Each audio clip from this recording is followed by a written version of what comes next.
বিসমিল্লাহির রহমানির রহিম। আরবির অনিয়ম ও বৈষম্যের বিরুদ্ধে আমার লেখা একটি কবিতা পাঠ করছি। লাভ নয়, লস নয়, সমিতির মূলনীতি। অনিয়ম আর দুর্নীতি আরবির মূলনীতি। ভিন্ন ভিন্ন সার্ভিস কোড আজকের এই পরিণতি।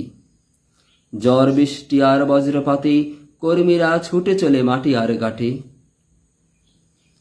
মায়ার বাদন কত স্বজন থাকে তাদের পথচেয়ে, অন্যের গড় আলোকিত করে তবেই তারা ফিরে গড়ে। সিরন নার্গিস আয়লার মতো প্রতিটি জ্বরে, অন্যের গড়ে আলো জ্বালাতে গিয়ে কত প্রাণ গেছে জ্বরে। মায়ের কান্না, বাবার স্বপ্ন, এতিম শিশুর জীবনের গল্প। তোমাদের কাছে নেই তাদের কোনো মূল্য। বীর সৈনিকদের না দিয়ে শহীদের মর্যাদা, অপরাধ বানিয়ে দাও তাদের সাজা।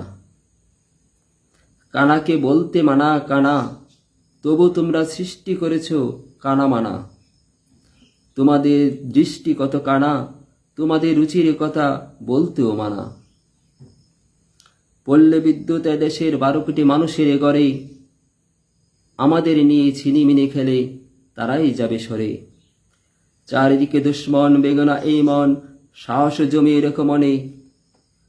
শক্তি সাহস নিয়ে লড়ে যাব একসাথে, সাধ্য আছে কার রুখে দেবে।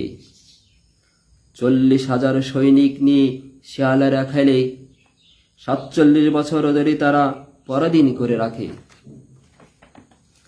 প্রতিবাদ করো, প্রতিহত করো আরবির কিছু লোক, যারা আরবিতে বসে দুর্নীতি করে, খুলে দাও তাদের মুখোশ। তারা দুর্নীতি করে দেউলিয়া বানিয়ে চলে যেতে পারে। পল্লী বিদ্যুৎ গড়ে গড়ে আলো জ্বালিয়ে রয়ে যাবে কোটি মানুষের মনে।